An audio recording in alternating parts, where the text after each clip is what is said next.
Derivatives trading involves substantial risk of loss and is not suitable for all investors. Past performance is not necessarily indicative of future results. So stressful when the world's on fire. Good God. I can't look at this, guys. Like, my strategy is you buy it and you hope that you got a good spot.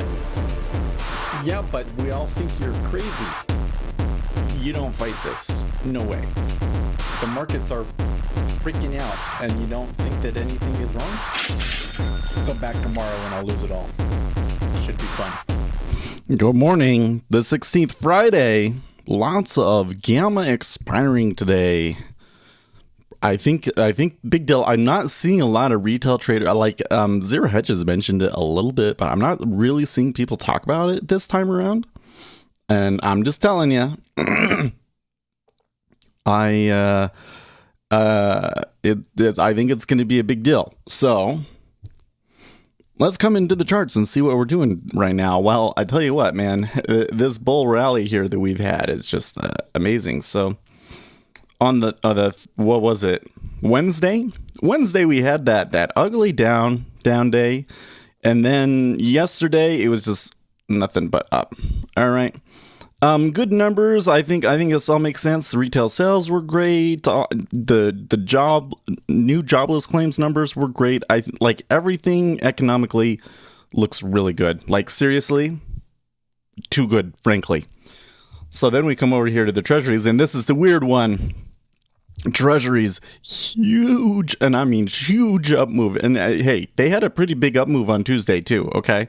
So this huge up move overnight. Now here today, we have come back a little bit. So the way that this has gone and how much it came back and everything else like that suggests to me that there was some short covering, right? That was some massive short covering happening in the treasuries yesterday, which ends up being great for everybody else. I mean, good for equities, of course. Oil hasn't done anything the past few days, but, oil has broken out of its range, so it's good. Over here, though, gold had a great day yesterday because of that, and now a great day today. News coming out that China is giving all of their banks permission to import gold and silver. And it was a lot that they were allowing them to bring in. So, yeah. I am really happy with my silver right now. Of course, we're still not quite above, so we're at 26 and a half. 26 and a half was where we were back when there was kind of like a false start from Wall Street bets. So we would like to see it above there. But hey, that could happen today. That's only a day away. So we'll see what happens there. I do think, though, that this breakout right here probably going to be considered a technical breakout for systematic traders. And some CTAs are going to be jumping on this, right? So I think that's great. And I think that the trade makes sense, right? We're going to have inflation. Gold and silver are the best hedge against inflation. That trade has been held back by treasury yields, but treasury yields are now backing off. And now China is saying, hey, banks, you should protect yourself against inflation and buy silver and gold. So that's something that could really heat up. And copper, of course, doing well. And then, lastly, it really helps to have the dollar falling. And, there was some pretty aggressive down moves yesterday in the dollar, but it was mostly range bound. And then here in the overnight session, pushing to a new low. So everything kind of looks in line with the economic forecast that I think I would be, the optimistic economic forecast that we're looking at. But then there's this whole thing of, okay, the Federal Reserve, if we get to 75% vaccination rate, may withdraw economic support.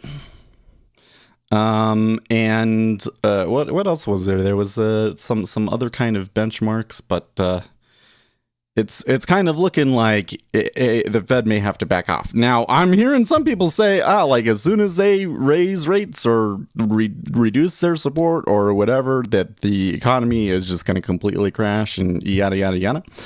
I don't know about that one. It would be really bizarre, don't you think, to be having a second quarter growth, the highest growth in U.S. history, and the stock market crashing. That doesn't really make sense, right?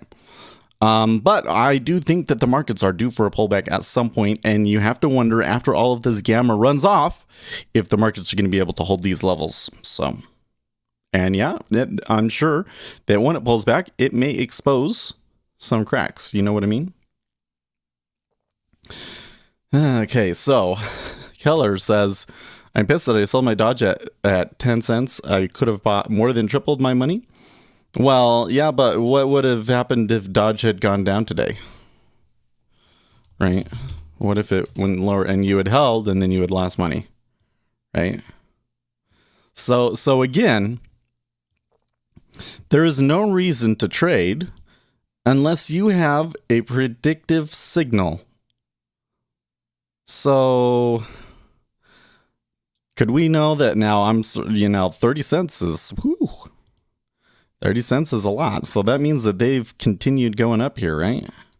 In the past day. Yeah, look at that. Well, let me tell you, I did a little bit of math on Dogecoin yesterday. And it was really quite startling what I learned. So Dogecoin creates 10,000 Dodge every 10 minutes. So, yeah. I should check my math again, but essentially it's printing like $2 million a day or something like that. And you would think that that would be like a big, heavy weight on Dogecoin, and normally it is. But how much trading volume are they trading? They have traded $48 billion in the past 24 hours. I'm sorry, folks. That is not natural and that is not sustainable. So I don't know where this thing is going to go. The entire idea that they are going to go to $1, I think, is patently ridiculous. But at this point, you also kind of have to start to think about what kind of manipulation is going on in Dodge. That thing is dangerous, and if it drops, it's going to drop hard, right? I decided to throw $100 at it this morning at 30, figuring there's some sort of leverage. If it goes up, great. If it stays sideways, 100 won't annoy me. And if it goes down, great. Then I can buy. Why? So again, there's no reason to trade unless you have a predictive signal. What predictive signal do you have? Otherwise, you're gambling. You're basically gambling. You're hoping that the big whale isn't going to come in and smash it. Right? Okay, we do get news here. Housing starts, building permits coming out.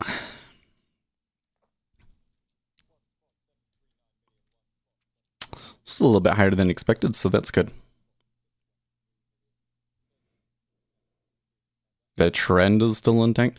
So is the trend a predictive signal?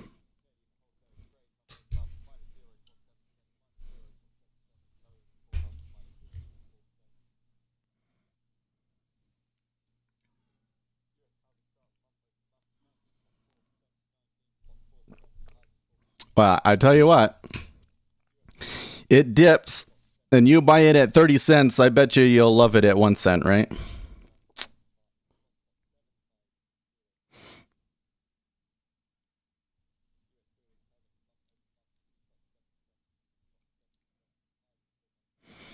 Not on its own, but when understood in the greater context, not really. I mean, so one of the things that I find really funny is you go out and you look at all these cryptocurrency gurus out there, and they've got like 6 different market cycle indicators. So I have kind of like, I guess what you would call a market cycle indicator, but what I look at is I look at transactions on the blockchain. So when they look at these market cycle indicators, some of them are like, well, these 3 say that we've already reached the top and these 3 don't, and yada, yada, yada. But when you look at them, what is it? It's a moving average based on pi. Okay. Why would that be a predictive signal? Like, how do you know that it's not just in line with what it's been in the past because random? You know what I mean? And if it's based purely on technical analysis, based on price movements, then that's unlikely to hold, right?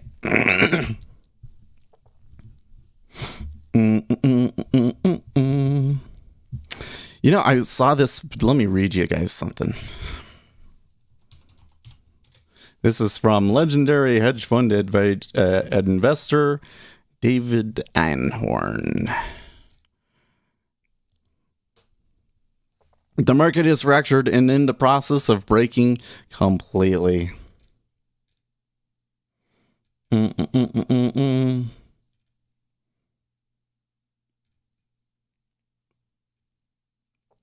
Einhorn concludes with 3 anecdotes to demonstrate in his argument that this is not only an anything goes market where crime is rampant, but proving just how broken the market has become. First, consider the investigation of Tether by the Office of the Attorney General of New York. I'll move it over here.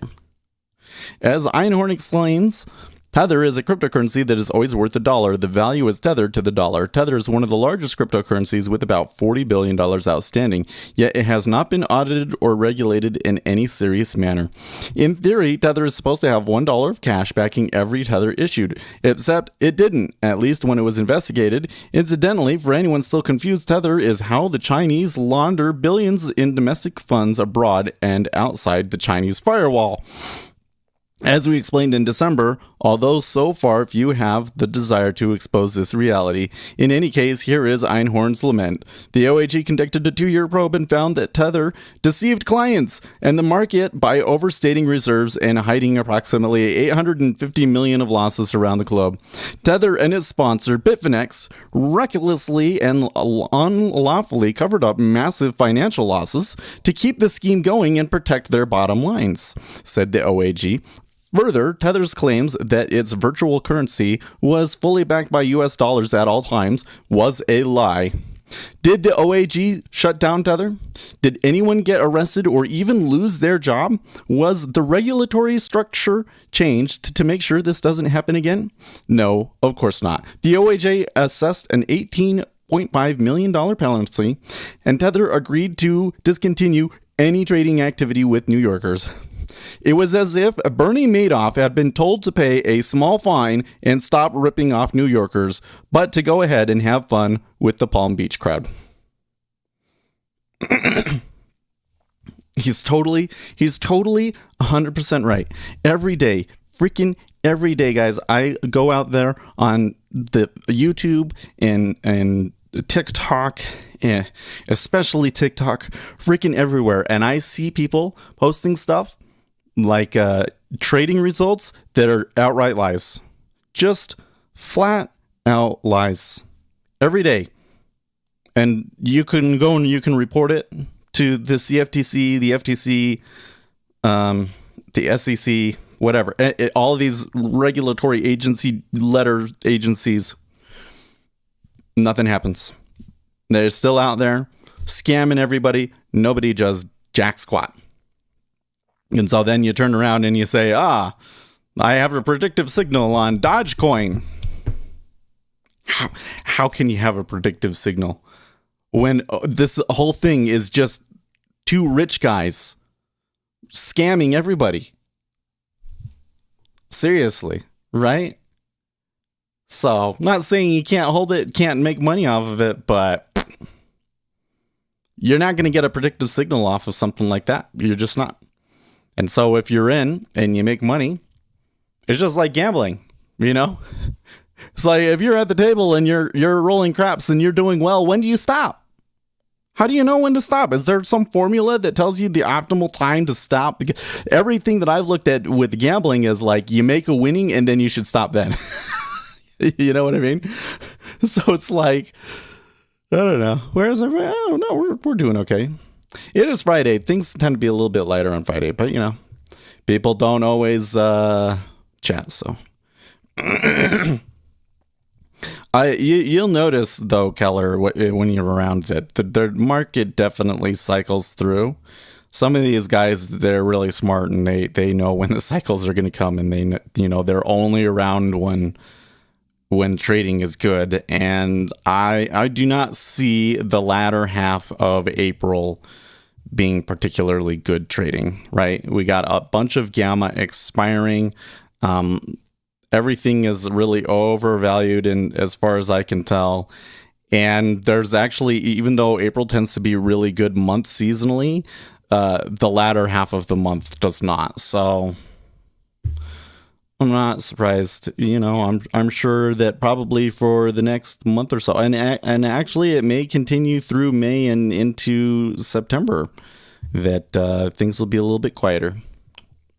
Are you a poker player, Seth? No, I'm not. I've looked at it. I find it interesting. I read about it, but it's not something that I'm interested in pouring my time into. I would just would probably just cause me more grief than is worth. So you know what? I gotta go check. My wife has got to be leaving, and she was having trouble with the baby. I think that they resolved that, but I'm just gonna make sure that she's like getting ready and she's on track. You need help.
that Mike had one job.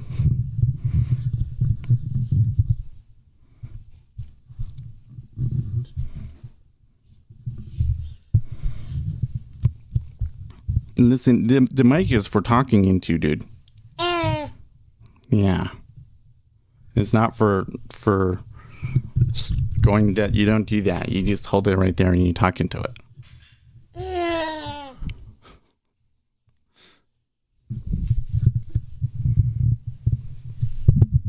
Stop. Asher, what you doing?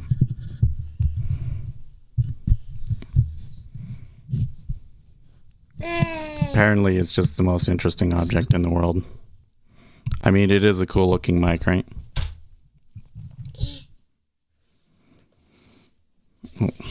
Let's move this back to a reasonable size. Boop.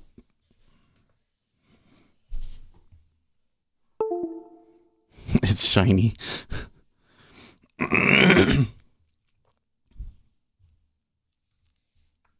That's okay. You can bang on the keyboard all you want. I switched it over to the laptop. There you go. And type away. Now leave the... Bye. Love you. Bye.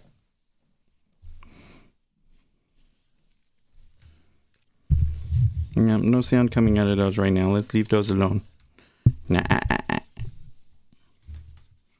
No sound, see? No sound. Leave those alone.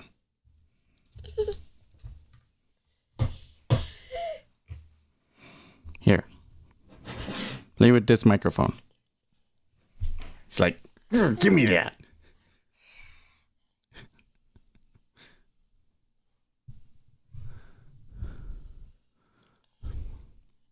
Can we stop playing around and start talking about one-time framing cell pressure on footprint charts as price hits supports? Thanks, bud. Oh, man. So you know what? So yesterday I was watching a webinar of some sort. And those of you in the know will probably know. Oh, wait. You know what? We got to switch it up so you can see the whole screen. There we go.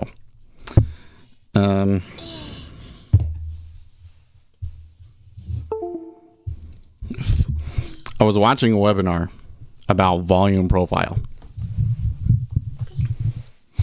And, you know, I was like, okay, yeah, it's volume profile. Yeah, areas of high volume profile are kind of interesting.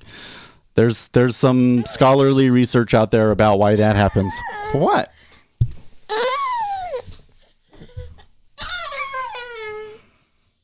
You, sir, are disrupting the podcast.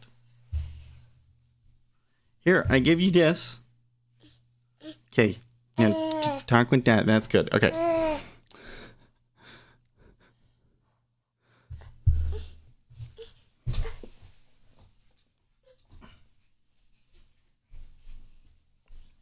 So, watching this webinar, and they start going into setups, and I'm like, oh, I tested that setup one time, remember? You guys remember when we tested this setup that was like, if you find a step in the profile, and then do you go for it? And remember we even tried like, if you find a step in the profile, and it's like near the highs and all that stuff. I don't remember what day that was, but it was like last holiday, right? Like I tested it and I was like, yeah, there's like some statistical properties about it that are kind of interesting, but we weren't able to get the automated system to work, right? And so I go through all of that and I just come back to, seems to me that past data is not very effective at predicting future price movements. Don't you go back there. Come back out. We don't go behind the desk. Come on. Come out. Come on. So don't go behind the desk. Where'd you put my microphone? Well, I'm not going to get any trading done today. Who's your biggest investing here? Well, the person that I've based my trading off the most is Gary Norton, without question.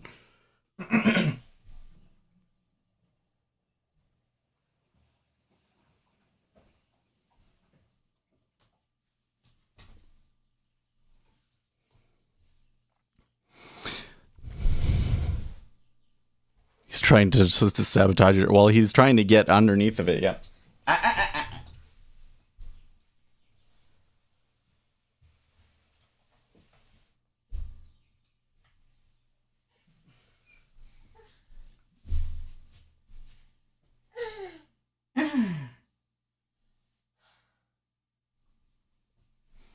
It's okay. We can just leave it going and not have anybody sitting in the chair. Remember saying like people will watch even if nobody's doing anything.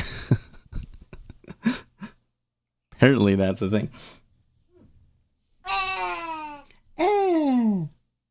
Okay, but don't go under the table. You stay out here.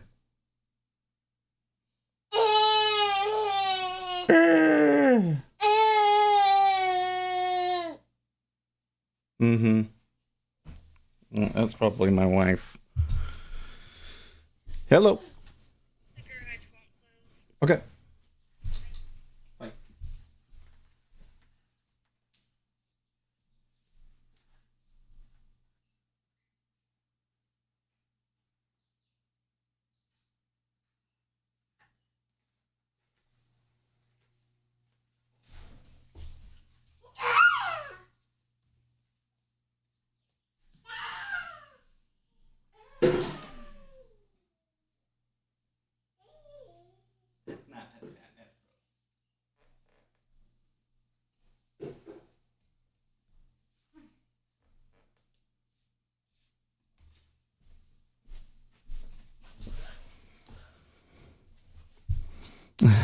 Translation get good then. Gary Norden. I think it's with a D. I think it's Norden. Don. Nordon. Here, let me show you. Norden.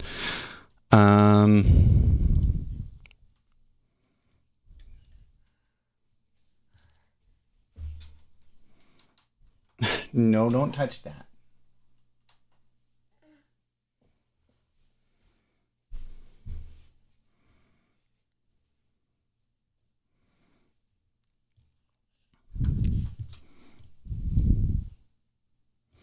So he's got a book he wrote called An End to the Bull Cut Through the Noise to Develop Sustainable Trading Career. Good book. And he's absolutely right.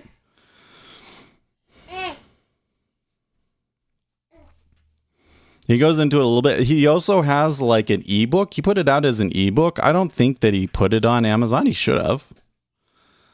I don't know where you get it from, but you search around. I think he's got like a website and stuff. Actually, if we come back, is Scalp Futures still? Maybe not. Why trading shouldn't be exciting.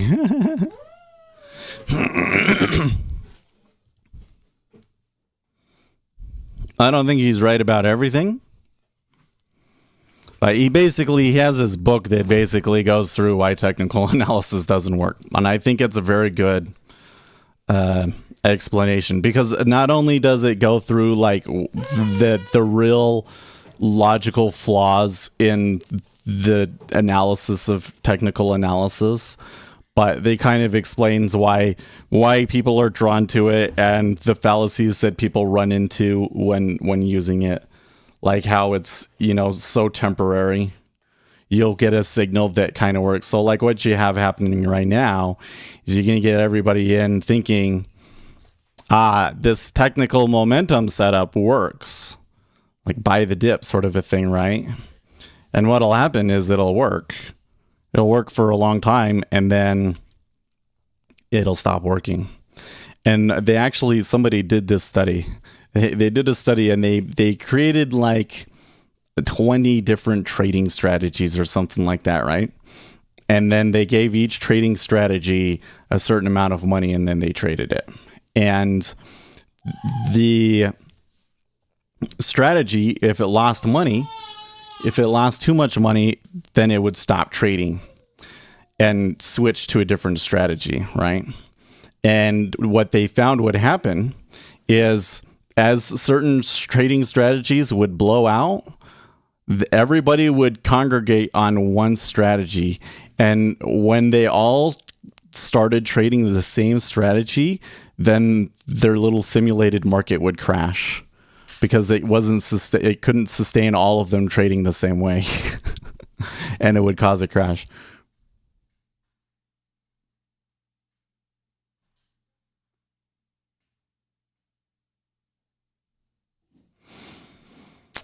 I learned cynically, and all these sorts of pamphlets about investing where they tell you about averages and stuff seems shady. Yeah.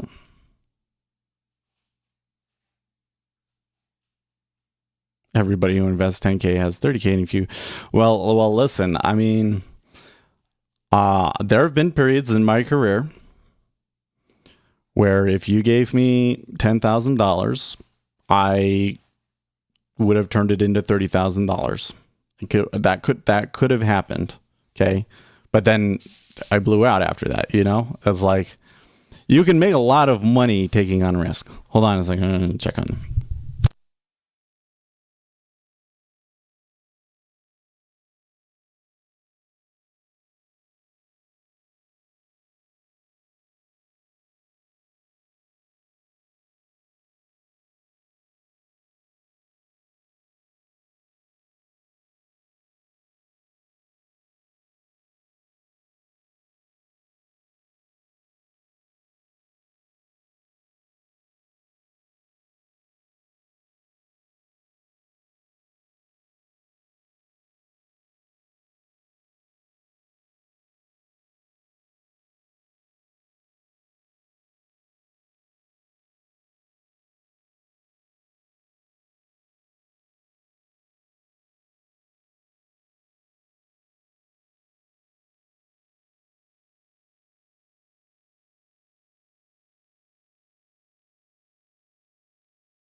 Nah. Yeah, well, the thing is, Keller, is what happens is trading is really hard.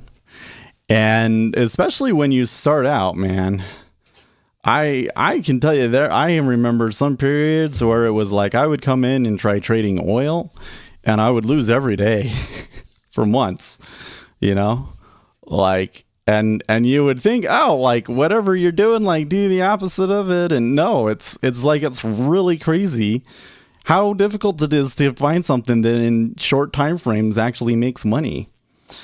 And so when somebody starts trading and they finally break out of that and they have like a month profitable, they think that they've made it. I see this all the time where people on Reddit post, and I don't know, I've seen these exact words on Reddit. Is like, I had a profitable, I'm now, I had difficulty and now I'm profitable. And then you look at their results and it's been 1 month. They've been trading 1 month and they're profitable in 1 month. Okay, yeah, you've made it. You're a good trader now. That's all it takes. No. Try being successful at trading for 10 years. That should be like the goal, right? Yeah. Try only specific things in oil. No need to trade. Yeah. No, you're right, Kevin. I think so. The more I get into it, to that point, what's your best advice in terms of staying grounded in both success and loss? Well, I think that the best thing is to have a predictive signal, right? How do you know that you have a predictive signal? Why do you pull that down every freaking time?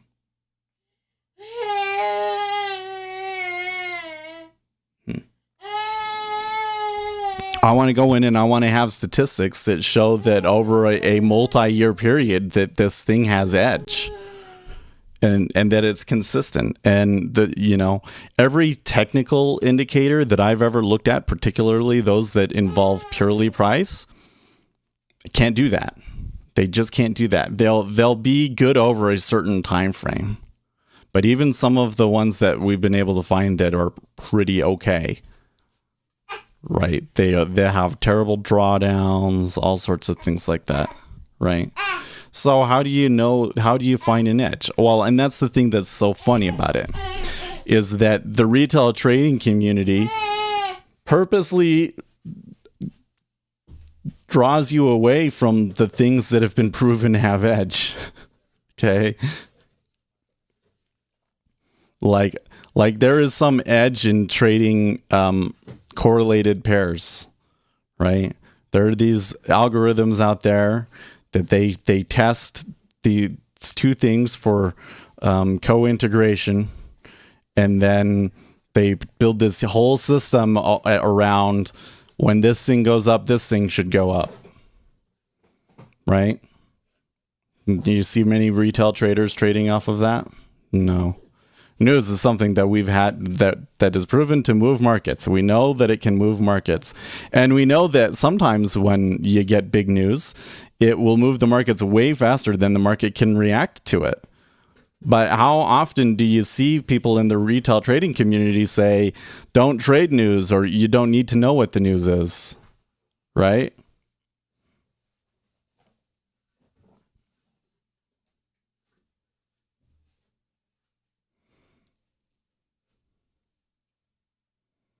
Yeah, I can share an edge like waking up early on Friday helps lately, and next month that's probably going to be a disadvantage. Yeah. I'll tell you what, this ramp into the close thing, that's one that has been like huge, right?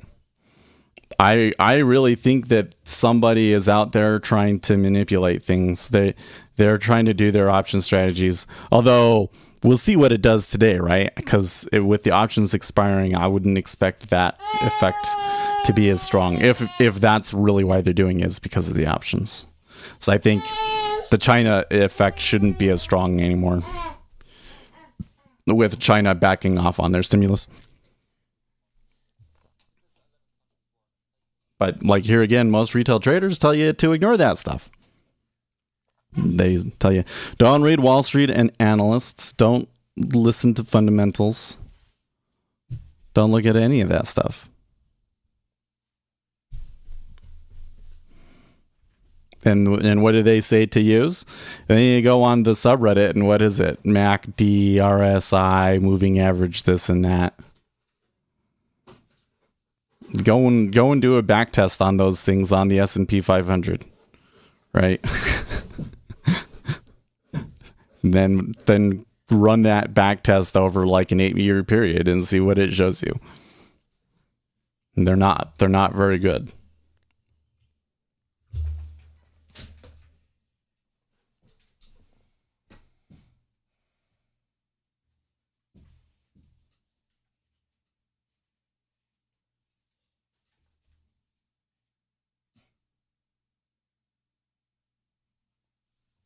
He likes to have headphones and drape them around his neck.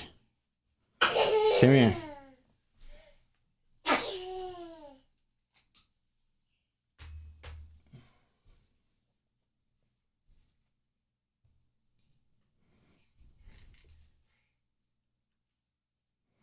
Dogecoin was all over YouTube last night, and it made it go 7 cents up parabolic in a few hours.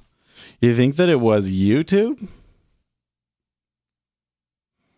Kind of, well, I have to wonder, right? Like the trade volume on Dogecoin is like $50 billion. Where is all that money coming? $50 billion? Is that really all coming from just retail traders? Like, I don't believe it.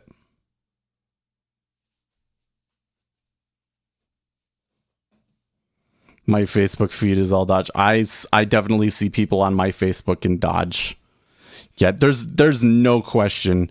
People are going to get decimated in Dodge.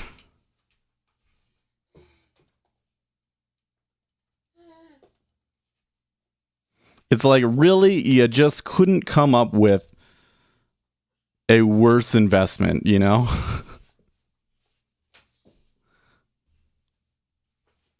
Yeah, and Robinhood does let you trade Dodge, doesn't it? Hey, stay here with those. Those are my cords. Mine. Where are you going with that?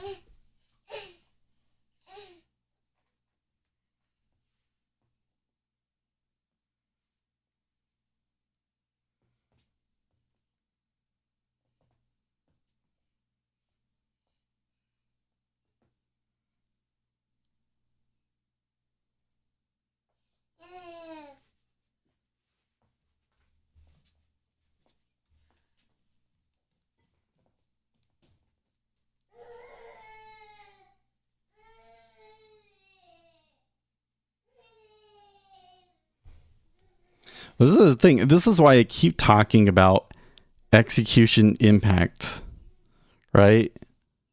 Because once you understand the empirical evidence about how markets react to large meta orders, you realize that the entire strategy that people are trying to trade off of in these instruments like Dogecoin is destined to fail. Right? There's a limit to how far you can push something with your execution impact alone. It requires more and more and more money to push it up. So now they've pushed it up to 30 cents. Great. You're only 30% of the way to $1. And every cent that you go up, it will get that much harder to push it and will require that much more money to push it. Right? Like if you sit down and you say, $50,000 gets you this far right now. How much money would have to be trading in it daily to be able to make $1? It's a ridiculously insane, like you're talking trillions of dollars at that point. I believe we'd have to go and do the math, but like it's not realistic, right? And then what do we know? When you get the sign change, it'll move more. It'll move. The next down move will be stronger than the last up move. And then how many people are underwater? And then that's kind of what triggers the cascade pushing it down in a bubble, at least. So it's destined to fall, and it'll fall very quickly. And yet all these people are like completely clueless. Yep. Don't know what else to say about it. It's pretty crazy. And I'm, to see it continuing to move up is pretty crazy. But this is just kind of the market that the Federal Reserve has created. There's going to have to be a reckoning. Like if they don't step in and do something soon, and like the scary thing is regulators aren't doing squat right now too. That's the other problem. If something doesn't happen, like it's going to be really bad. Like this stuff is going to make Bernie Madoff look like small timer.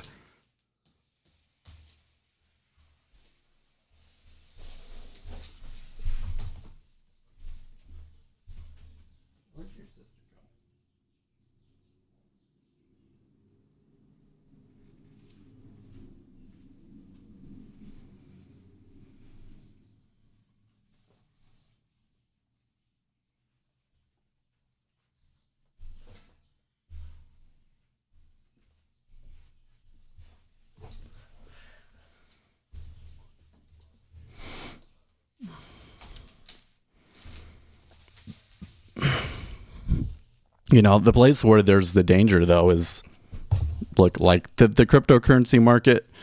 It's crashed before it will crash again, right? Stocks, though, that's where it gets scary, man. Some of these stocks are so crazy levered. There are people trading these stocks with dumb strategies. Like, think about Kathy. Remember all this thing about Kathy buying Tesla so that, because they put this huge, crazy price target on it and everything. And then they just sold it all. Well, not all of it, but probably everything that they bought extra on the dip on that call, they sold so that they could get into Coinbase. Like, what kind of investment management is that? What, you didn't know that Coinbase was going to come out a month ago? Like it's been a thing for a while. She didn't plan for it at all. It's just absolutely crazy. And she is like has a cult following. I don't understand how somebody making investing management decisions like that is allowed to manage a fund. She can be Raging Kitty 2.0. Well, the thing that's dumb about that is that Raging Kitty had a good strategy. Has a good strategy. I'm gonna bet you that even without the GameStop thing, that he continues to make big bucks. But now that he's popular, maybe that might hurt his profitability. I don't know. We'll see.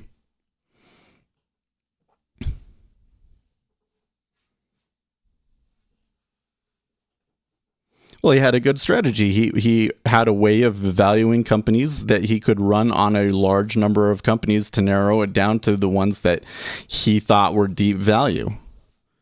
And then he had a way of levering up on it too.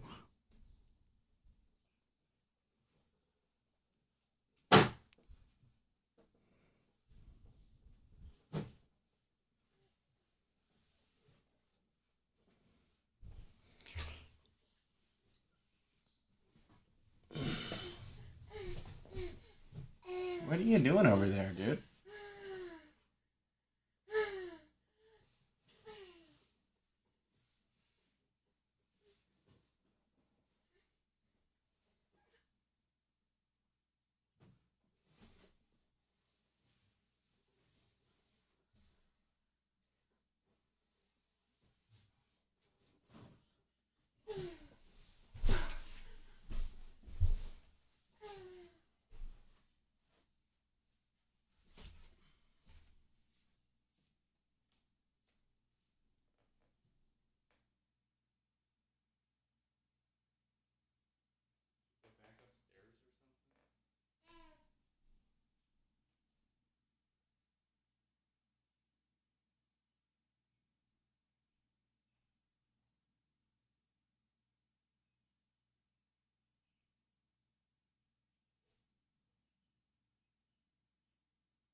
And she said we buy dips opportunistically. I'm like, yeah, just like PLTR.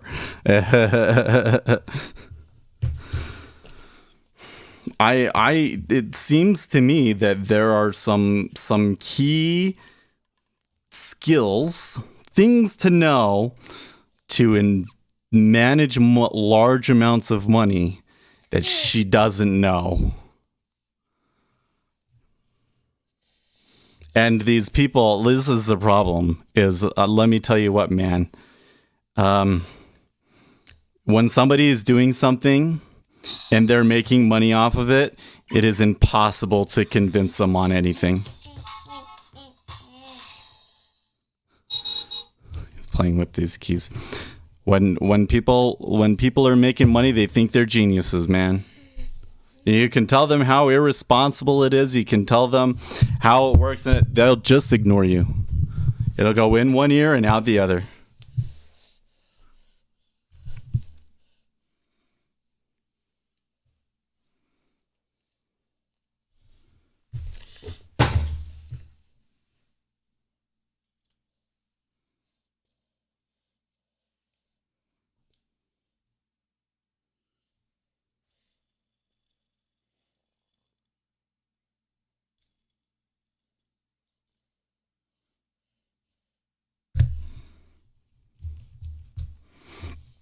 I apologize. Today is not going to be a very good stream because of the baby, unless you like watching the baby. Well, you can't really even see him.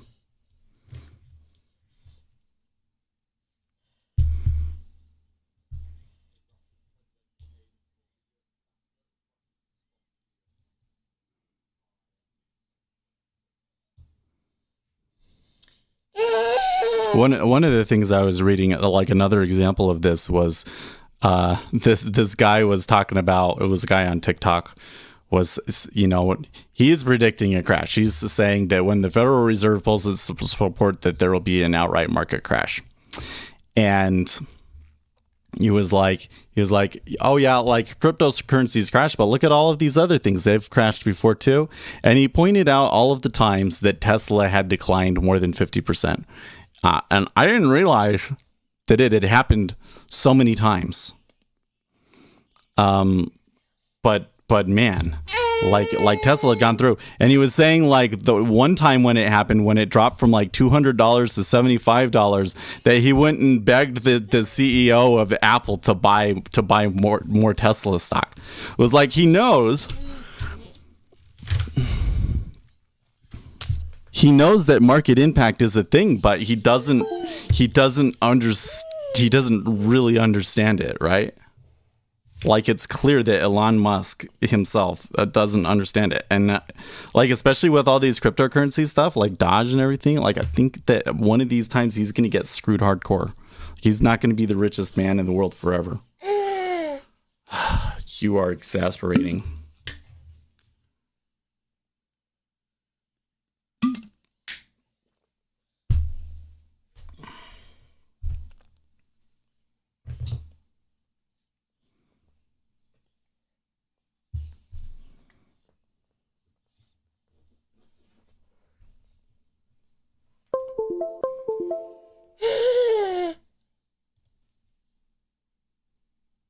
Kevin Wimmer says, do you know the story of Brian Hunter and Amaranth?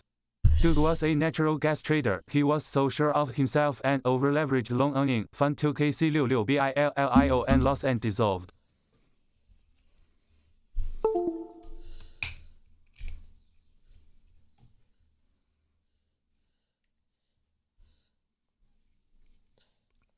It happens all the time.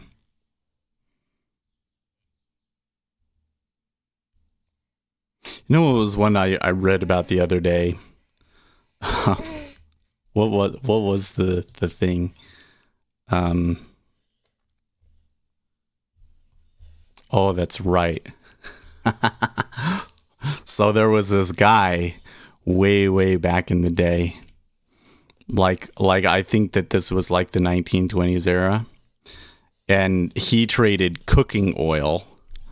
Cooking oil was a thing that was traded, and he cornered the cooking oil market, or at least he claimed to. And the way that he did it was they built all of these vats and everything, and they filled them up, but they didn't fill them all the way up with cooking oil, right? It was half cooking oil and half water. So when you opened it up, yeah, that's cooking oil on the top, of course, but you don't realize that half of the thing, or 3/4 of the thing, is cooking oil, is water, right? And the cooking oil just floats on top of it. So he ran this scam for a while, and the market was all freaking out, and the price of cooking oil was going up. And then it somehow leaked. They somehow figured out that he didn't actually have as much cooking oil as he claimed, and the whole thing crashed, and he was taken to the cleaners by the regulators.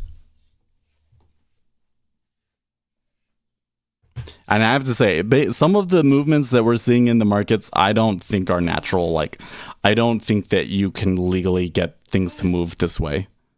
And there's going to be some fraud exposed.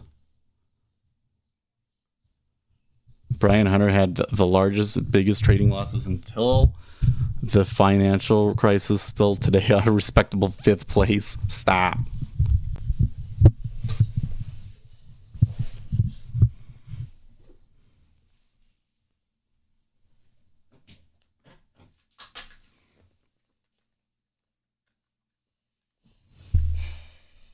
These little girls supposed to be watching him are useless.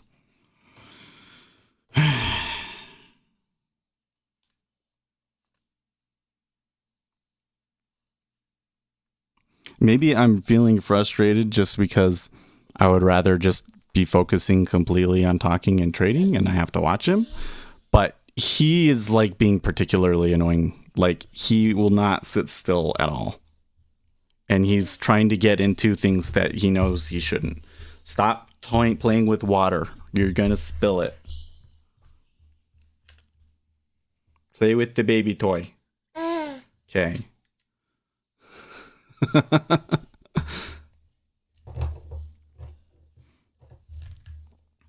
I still say, like Bernie Madoff, I think that Tether is essentially a complicated Ponzi scheme and that at this point it's $33 billion, right? It's a larger Ponzi scheme than Bernie. They're printing like $2 billion at a time now.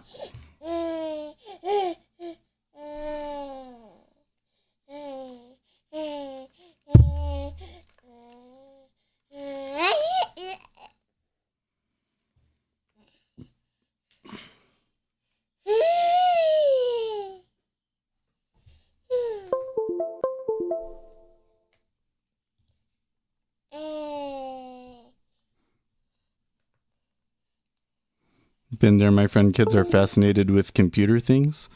Oh, yeah. Dude, it's so weird how they immediately pick up on anything electronic. I'm sitting here like, how do you know that that's a thing at all? How does he know that it's a thing at all? And it's like, I have a mouse. How does he even... I don't think he even understands what the mouse does, but he knows that it's connected to the computer or not. And then I'm just giving him a fake one.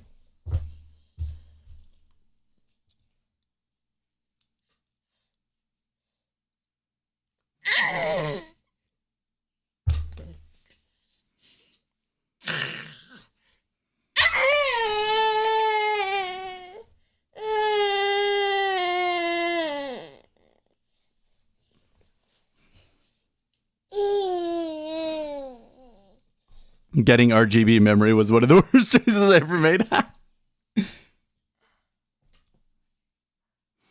In my case, I just turned the RGB on white, and that's like the only thing in my case that really is lit up right now, but he doesn't look in that too often.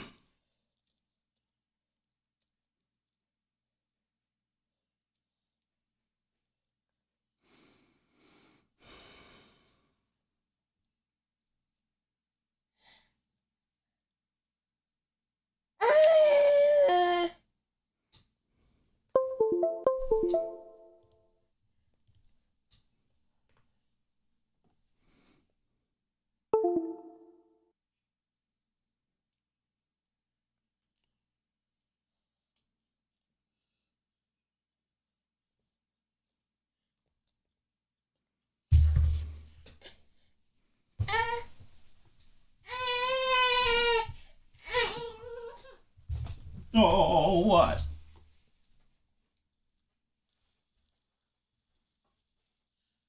Back to sleep.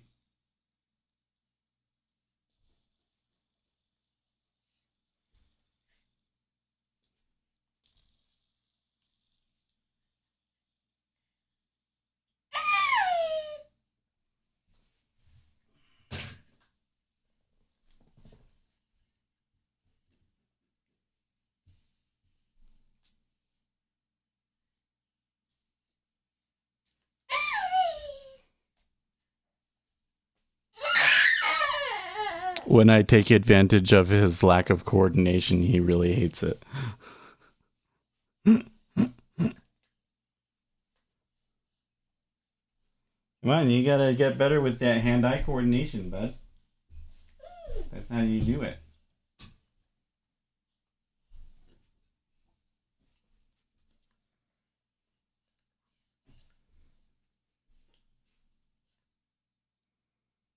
DraftKings signs deal with NFL today, eh?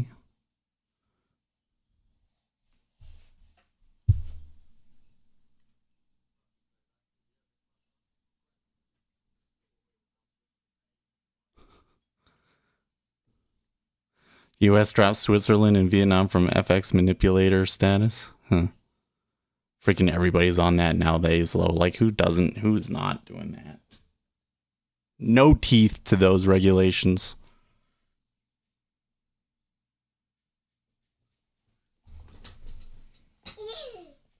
What is this?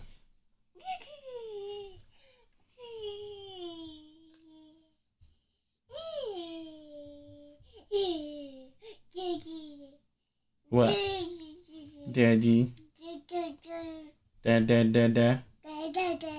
Da da da.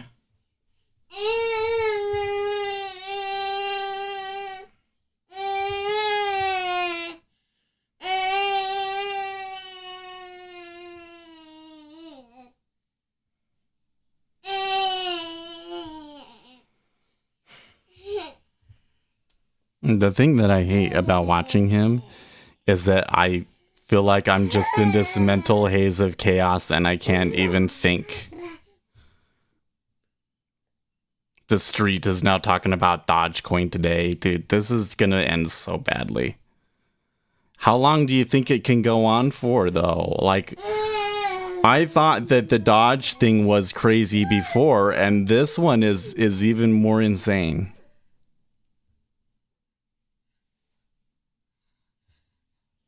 Like, it seems like it's everywhere today.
He's starting to do weird hand gestures. He's like, eh, eh.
Be right back.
So just coming back here for a second. I'm going to keep watching him out here.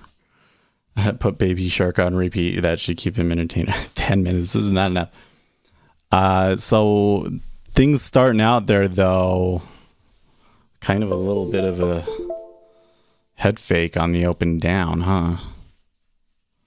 So a little unusual, but...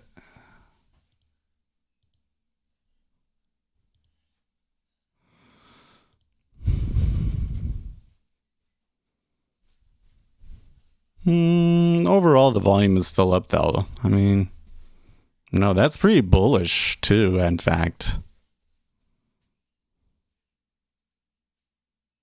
7,000 contracts long on the open? Really?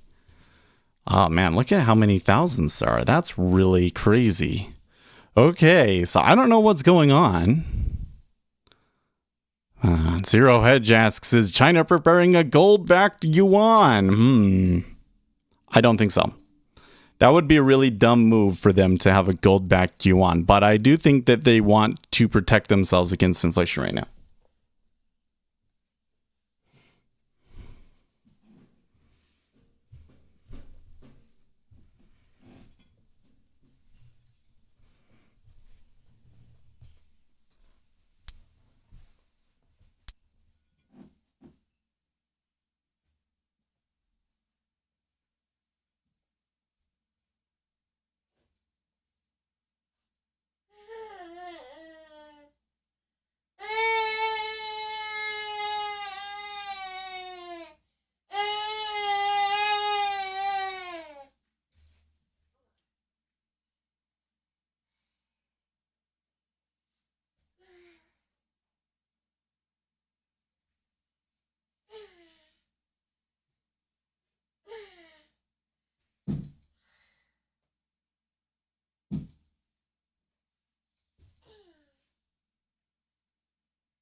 What are you doing?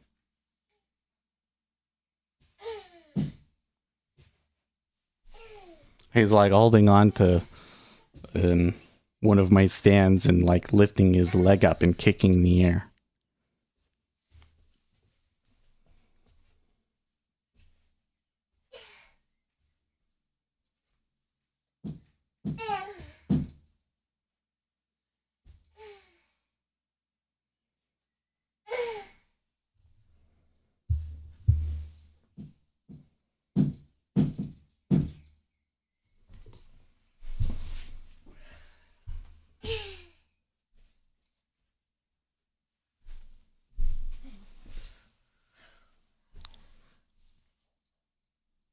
Well, they're gonna try buying it up again.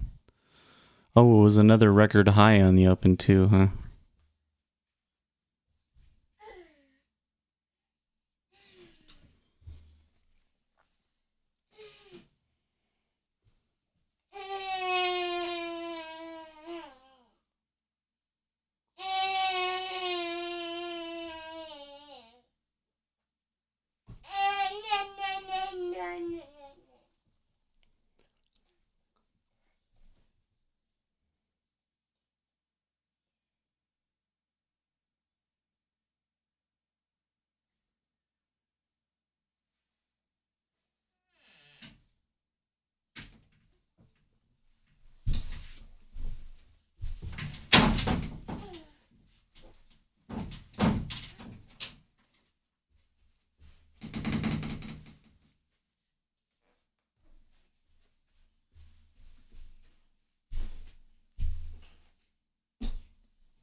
Okay, well,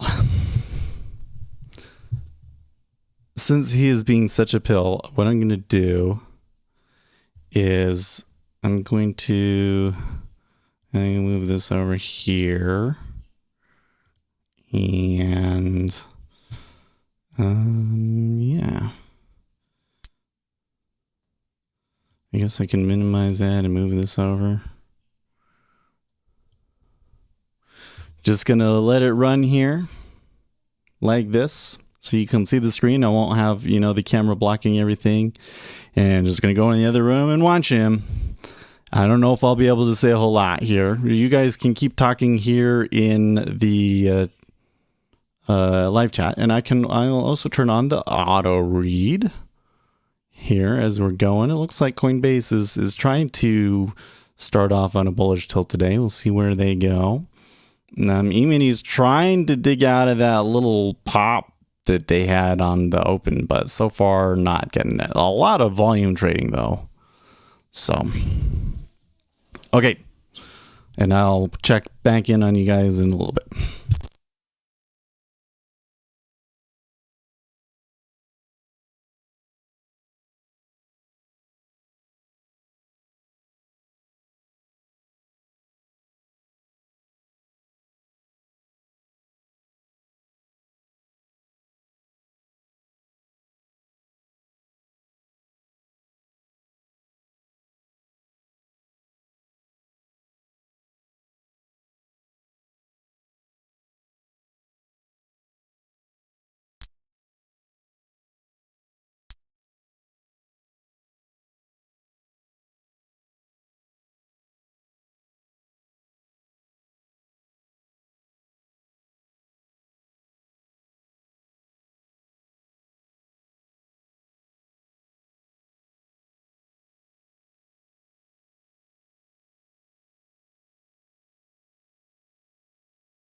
I'm just coming back in to check on you guys, man. That was so the cumulative delta is actually still up, but that was a pretty brutal drop there.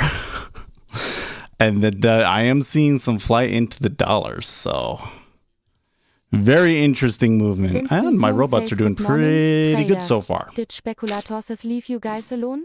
Kevin Wimmer, you behave now. Pierre Clot, put down that trash can. Peter McKee, please sit down. And everyone please hit a like.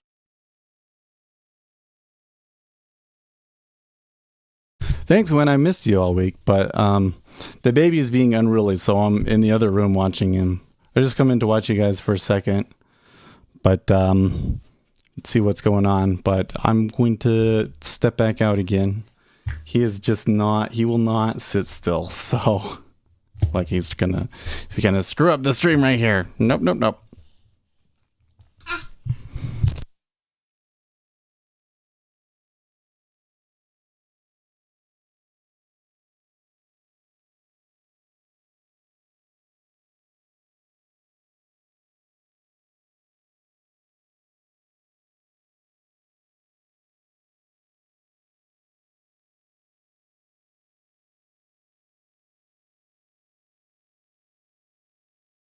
Winston's mom says hi, speculators. I have been spring cleaning and listen in, as much as possible. I will see you next week. Hello, baby Asher teaching daddy a thing or two.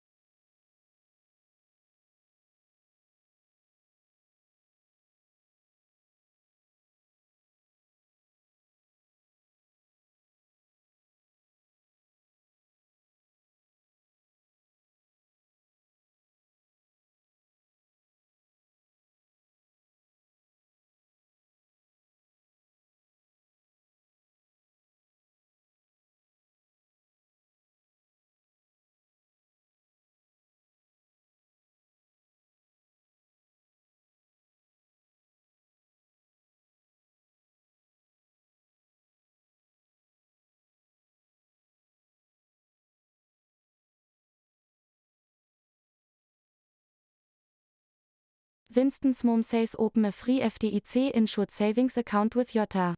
Every deposit helps you save money while entering you in our weekly sweepstakes with prizes. Winston's mom says up to $10 million. USA Referral Code SPECULATORSETH and Wheelboat get 100 tickets automatically entered into next week's drawing.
Winston's mom says I like listening to myself speak German and speak commercial content for the channel.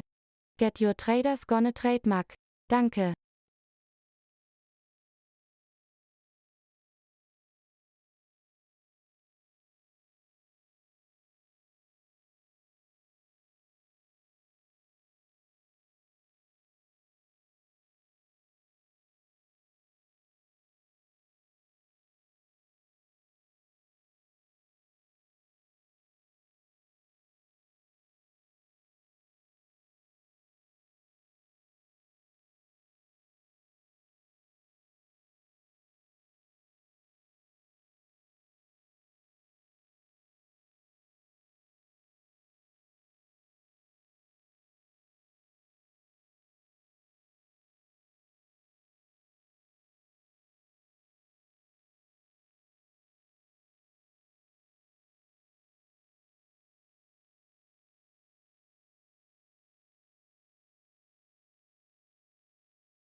Winston's mom says 150% jump in first quarter profit that was powered by a boom in trading and deal making.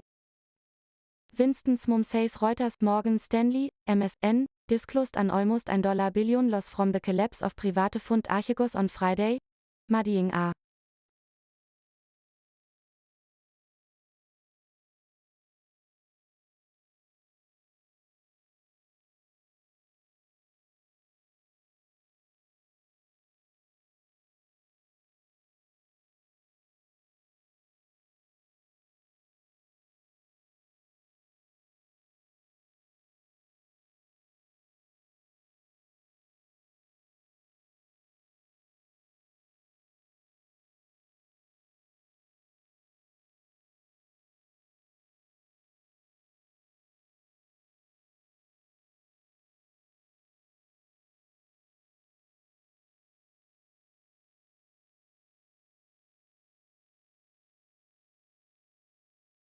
Winston's mom says Reuters, the S&P 500 and the Dow hit all-time highs on Friday as Morgan Stanley wrapped up earnings reports from the big US banks with a Winston's mom says profit surge, while optimism about a solid economic rebound put the main indexes on course for weekly gains.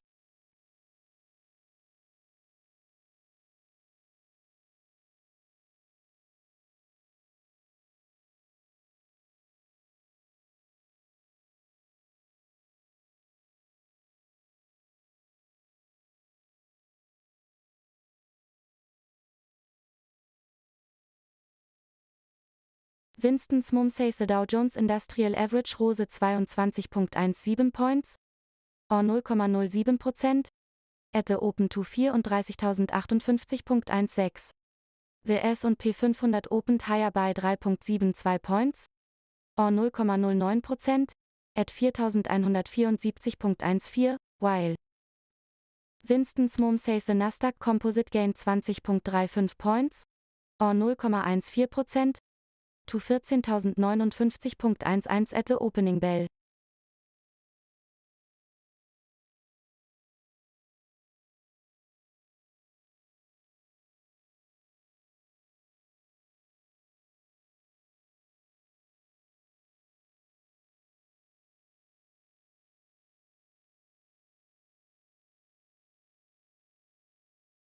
Winston's mom says Goldman Sachs this week raised its 12-month target for copper to $11,000 a tonne, while Citi recommended clients take on bullish copper exposure over the next few weeks.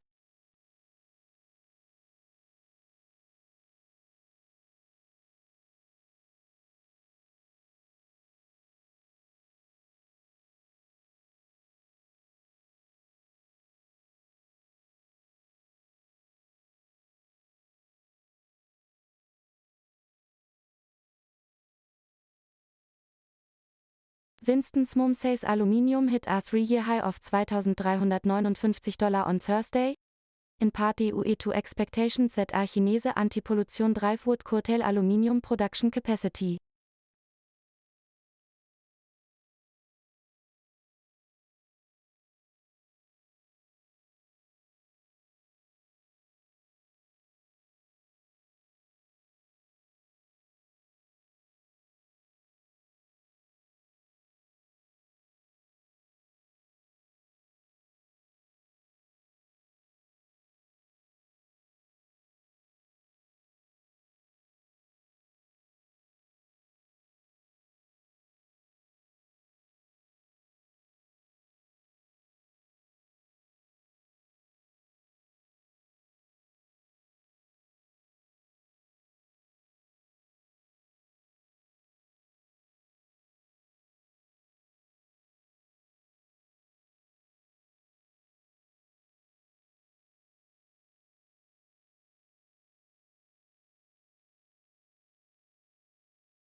Winston Smom says John Kikleiter 2 Meter, quite the jump in inflation expectations in the US. The 5-year break-even inflation rate holding near. Winston Smom says its multi-year high 2,55%. Expected change in Fed Funds Rate through end of 2022 at 16 bits pro Sekunde, tilde 65% probability of standard hike.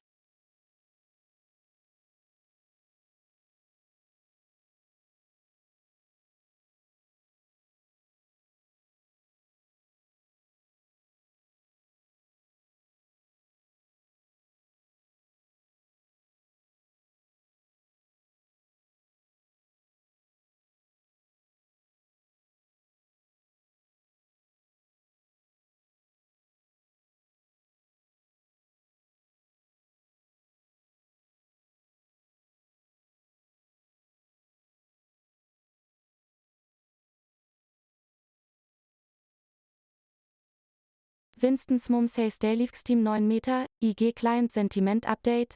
Our data shows the vast majority of traders in silver are long at 92,30%, while traders in Germany 30 are at opposite extremes with 79,56%.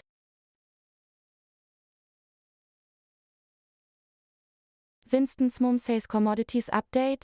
As of 13 Uhr, these are your best and worst performers based on the London trading schedule.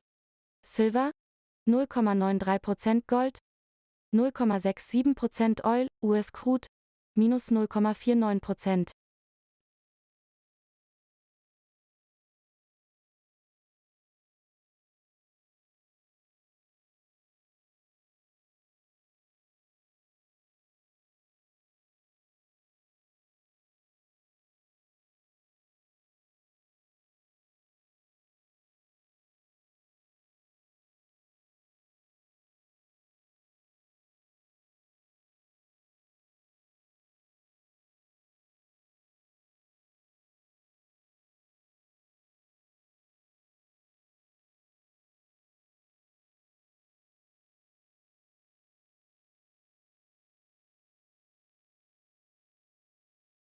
Winston Smom says Guten Morg, RJ will be URL Ives, Silver und Gold Happy Weekending.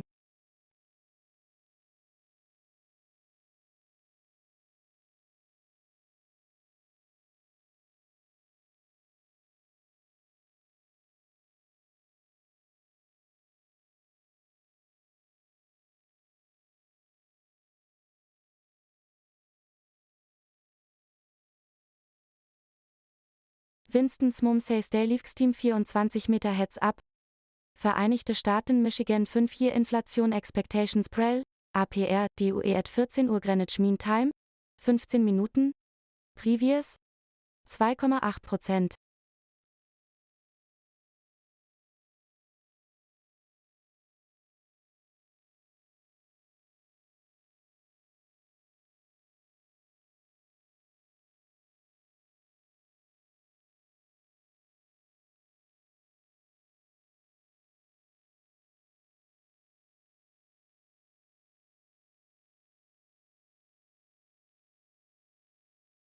Winston Smom says Forex Daily FX Indices Update. As of 13 Uhr, these are your best and worst performers based on the London trading schedule.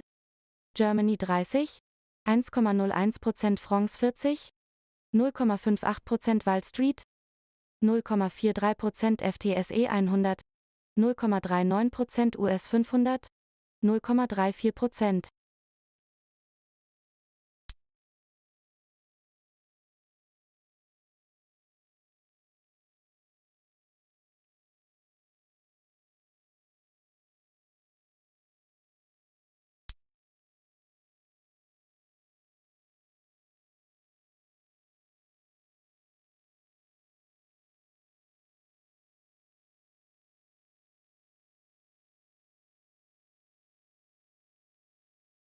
Winston Smom says John Kikleiter 44 Meter thinks this qualifies as ludicrous speed, Spaceballs not Tesla. Dogecoin, $DOGE USD, keeps accelerating in. Winston Smom says now up over 100% just on the day. Still not as big a percentage move as Jan 28 Ts 340%. Punkt yet.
Winston's mom says fairly FX, the US dollar could be vulnerable to the Singapore dollar. USD SGD recently confirmed a break under the 1.33751.3389 inflection zone, also taking. Winston's mom says out the 50-day simple moving average. That has placed the focus on the 100-day SMA which if taken out, could open the door to revisiting the 1.31581.3189 support zone.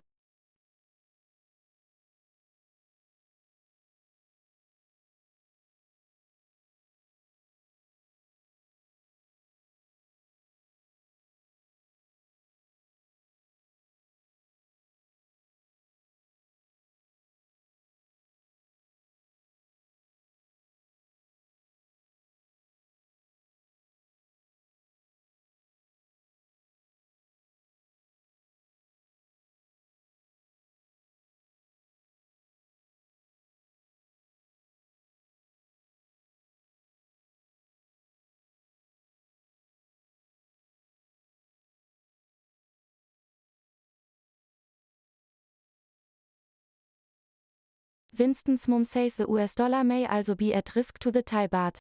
USD, THB recently left behind a shooting star candlestick pattern. When These appear at tops, it is often a sign of indecision. Winston's mom says subsequent downside closes could open the door to a reversal. That appears to have been set in motion here, especially after the presence of negative RSI divergence.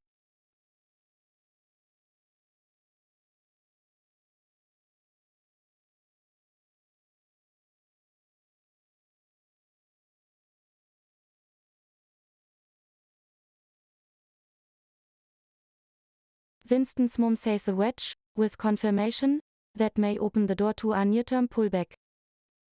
Winston's mom says the US dollar appears to be trading within a bearish rising wedge against the Indonesian rupiah. If USD, adhere manages to break under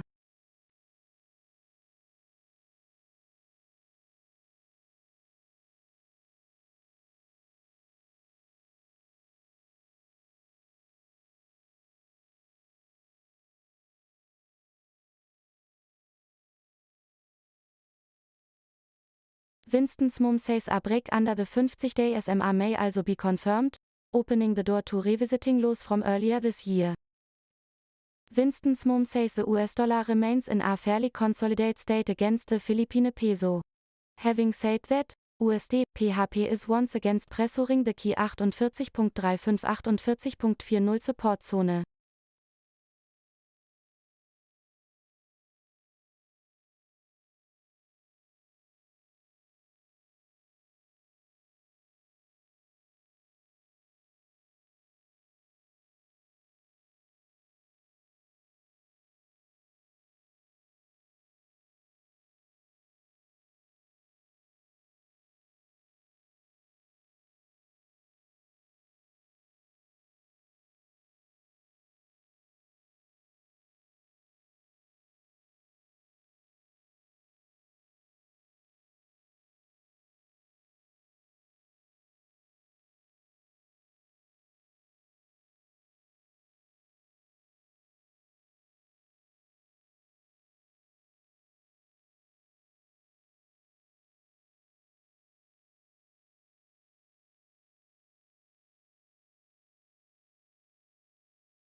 Winston's mum says speculators.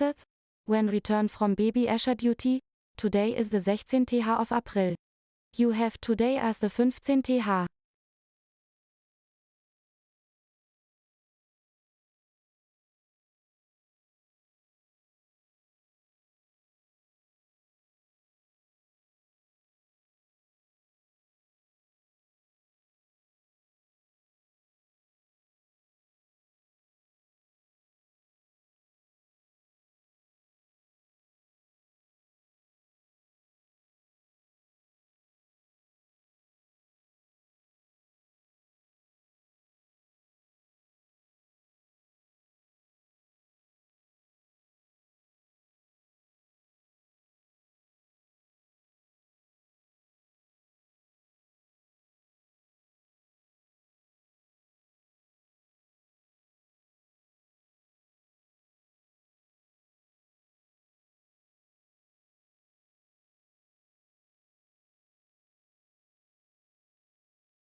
Winston's mum says 1, 2, 3, 4. 1, 2, 3, 4. Testing. My sexy German robot voice reads out the numbers in here both language and hey, I didn't know I spoke another language so well. Test.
Speculator Seth Day Trading says yeah, the foreign TTS isn't so great with numbers, is it?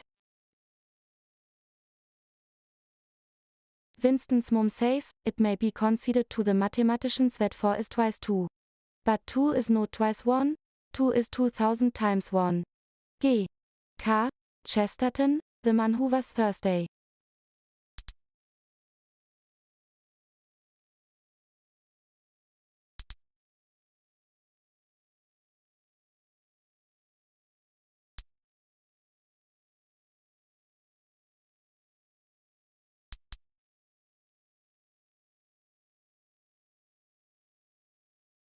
Winston's mum says, it may be conceded to the mathematicians that 4 is twice zweite but 2 is not twice 1. 2 is 2000 times erster. G. K. Chesterton, the man who was Thursday.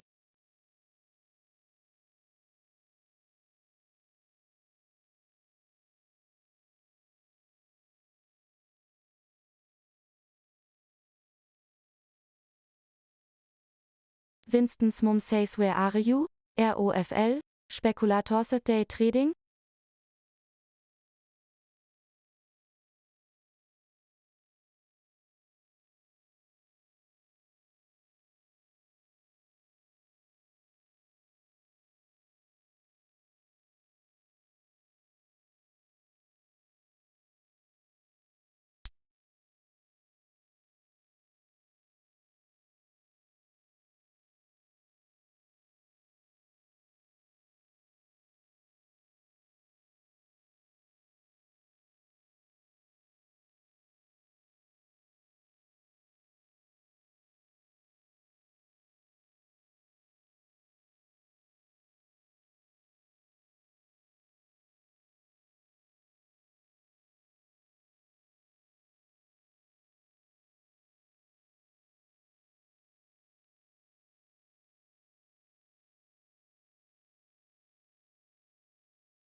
Winston's mom says, here's another way to think of atoms. They are numbers. Numbers are the true atoms of existence, and all things are compounded from numbers.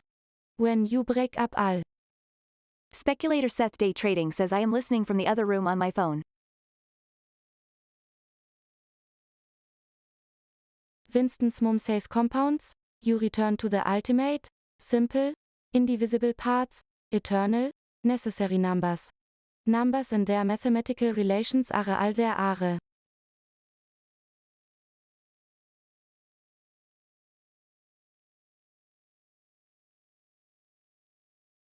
Winston's mom says ontologically, are not pencil strokes on paper. Rather, they are energy frequencies that exist as sinusoidal waves. In reality is nothing but how the eternal waves interact and enter into. Winston's mom says temporal, contingent wave functions. In other words, the answer to existence is simply to correctly define what numbers are ontologically, and what laws dictate their interactions.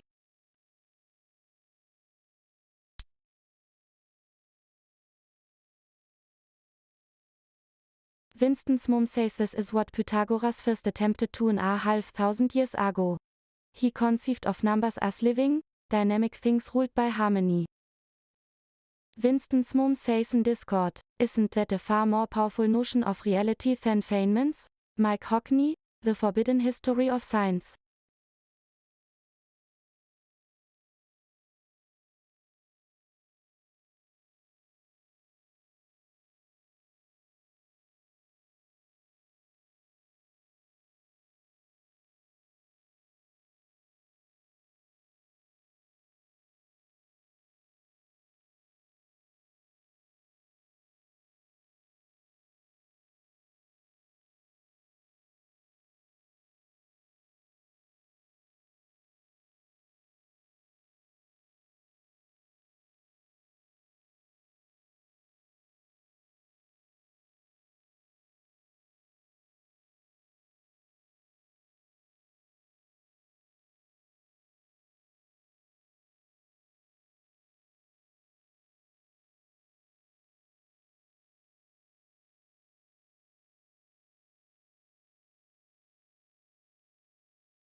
Pierre Klotz says T trash can.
HF says, is anyone long?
Okay, I'm back.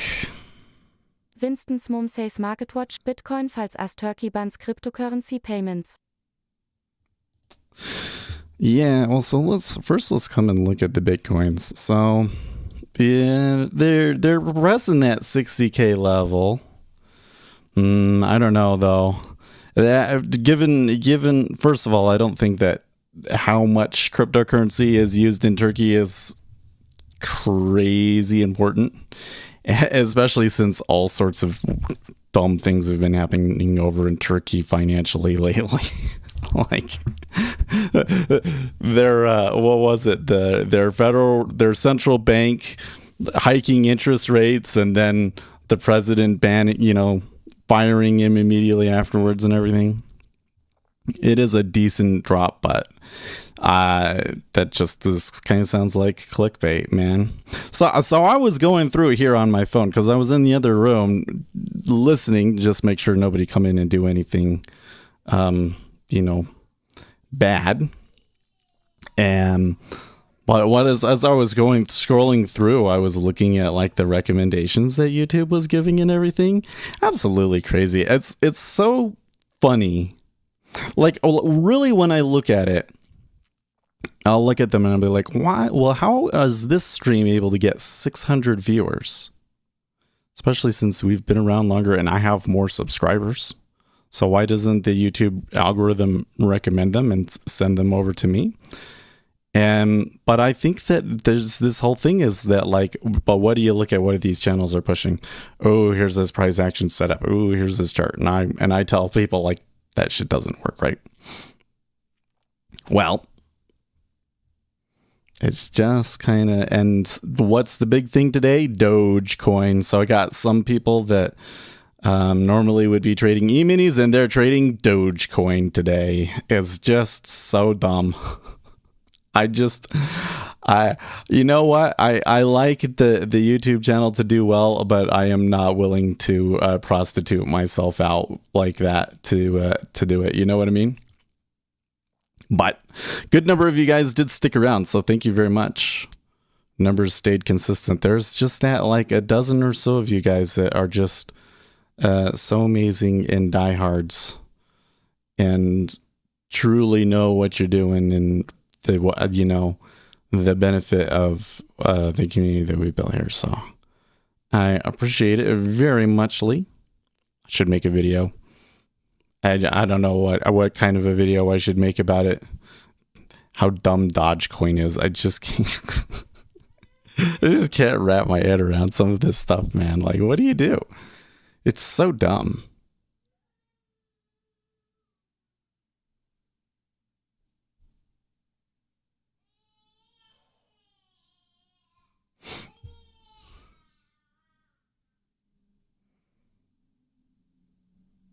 Investors in disbelief as Dodge becomes top 5 crypto with 47 billion market cap. Yeah. The whole thing is just retarded, man. I tell you, man, guys, gals, these never end well. It's not going to end well. And even though it kind of will make you feel a little bit jealous in the short term, like we know what happens, right? We know what happens. But let's come and look at this price action here just before we go to see, kind of try and sort out what happened, right?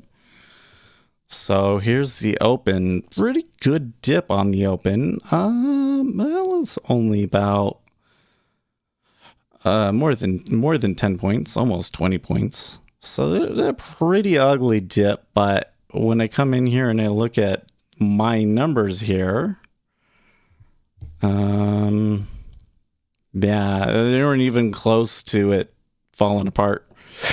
Like the shorts got it on their side briefly, and then it bounced. Then this looks like a day where it could probably bounce between these a couple of times, and then maybe close, and then with the push on the close. It's kind of what it's suggesting to me right now. And you did see like a lot of buying on the open there, which is very curious. This is nothing. The interesting thing is this buying is not. So because it's futures, right? There's always going to be a lot more activity in the E-mini futures when they're selling. Always, because the primary use for this thing is to hedge and to hedge your longs, right? So that's why it's like that. When you're just on this chart, it looks super ugly, right? And then the dollar did push to new lows there, so Anything else moving here? Well, gold and silver still looking like they were. Didn't really move a whole lot. Currencies didn't really move a whole lot. Oil down a little bit. Come over here. Where's my, it looks like soybeans up today. Is leading the pack. The rest of them aren't up all that much. NQ, it looks like kind of the laggard today. Bitcoin at the bottom of the list. Isn't that funny? Isn't OPEX today? Ganesh asks. Yes, it is. So a significant portion of Gamma expires on the S&P 500 today. So this is what I was saying in the beginning of the stream. I think that next week will be an interesting week. So this is something that I've noticed that a lot of retail traders aren't necessarily aware of, aren't looking for. I just don't see it discussed a lot, but it was discussed more last time we had a huge options expiration. And this one I don't think is quite as dramatic, but you often see declines after these options expirations, because what happens is these market makers, because people are buying so many calls, the market makers are buying stock to hedge themselves. And then after the options expiration is done, then they have all of these stocks long that they don't really need anymore.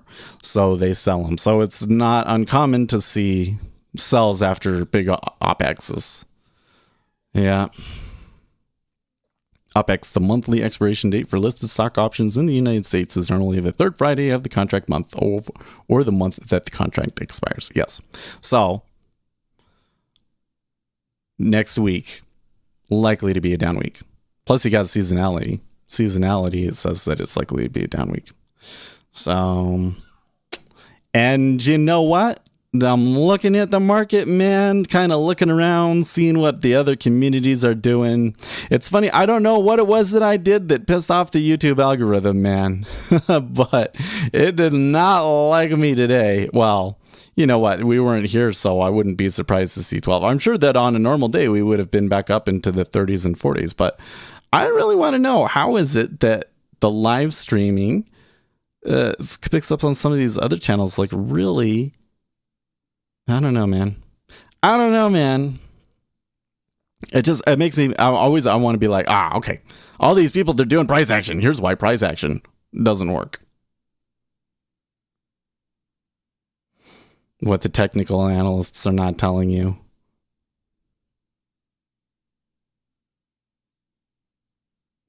Price action is the really tough one too, because like, how do you convince people that, right? Like, the thing is the setups that price action traders talk about are so amorphous. It's really hard to come in and say, well, here's a back test that proves that doesn't work. You know what I mean? Because it's intentionally all set up to be something not back testable. Tides come in and out. HF says, yeah, it's true. You know, like the thing that's funny is, you know, a month ago or so, we had like 1,000 people watching at a time. The call options that Keith Gill bought at the beginning of 2021 are set to expire Friday. Wow. But you're right, HF. You know, so I've just been feeling like that I haven't been able to make many videos. Today, the stream kind of got ruined by the child. The child is hurting the channel. He is. But then I sit back and I think, yeah, but you know what? You're not losing anything. We can sit here and not do anything all year. And then we make videos and it will build back up on its own. And a lot of the people that you've seen out there on YouTube having success right now will disappear eventually, because what they're doing is not sustainable, right? HF says no way. The child's not hurting the stream. I don't know. I feel like a lot of it is that I haven't put out a big video lately. And so what it's seeing is a lot of people are subscribed to the channel because of the videos, those one-off videos. And they're not seeing them, so they're not clicking on it. And so YouTube thinks that we don't have high engagement. I think that might be it. But the child is ruining the channel. Anyways, HF says I'm not trading this sort of market. Yeah, well, I mean, I would have. Man, I don't know. I kind of wonder what I would have done if I had been actively trading this, right?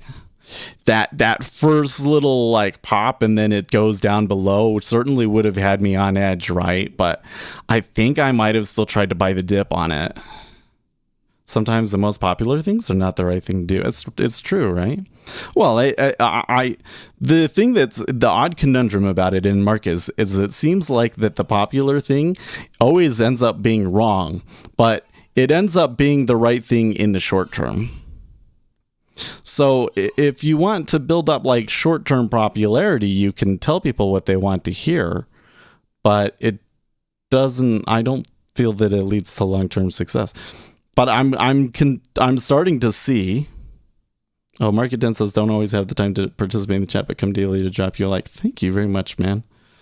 Yeah, it was like I said, it's the thing that I don't know how do I put this? I'm feeling creator burnout a little bit, you know? Like when I go and I make stock market Steve stuff, and that's fun. That's fun because it gives me an opportunity to vent about how stupid this market is sometimes, you know? But then when I'm making content for like my own TikTok, it's like, I don't want to share stuff. It's like, these people don't deserve it, you know? It's like, we just stick to the stream. The people that come to the stream and are dedicated and everything, they're going to learn the things that matter, and everybody else can you screw them.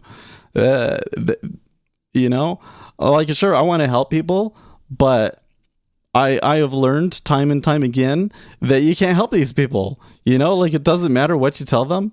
They're going to go and do the dumb thing. They're going to go and trade Dodge. I just don't get it, but that's what happens. But that doesn't matter. What matters is our own trading. And when I started thinking that, I always say, yeah, but Seth, the thing that doesn't matter, it doesn't matter how popular your YouTube channel is. That's a nice thing to have. But the most important thing is that you're trading well. I've been trading well lately. I feel like that it's mostly the market, but we'll see. We'll see when the sell comes. What happens?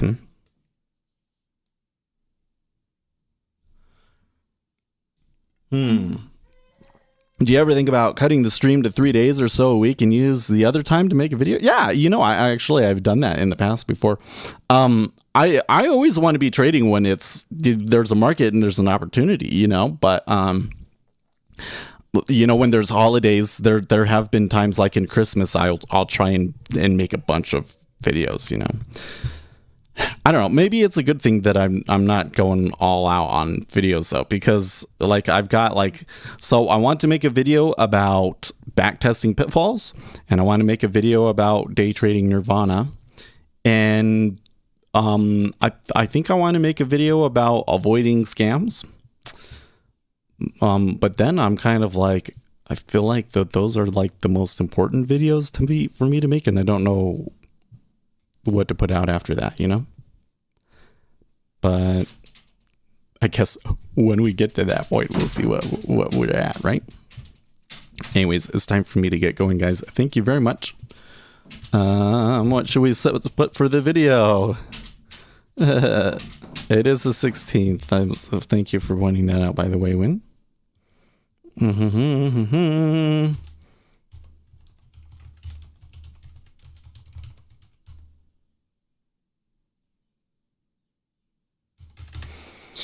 I'm just going to say kangaroo market. That's what it is. We're not in a bull market, folks. We're in a kangaroo market.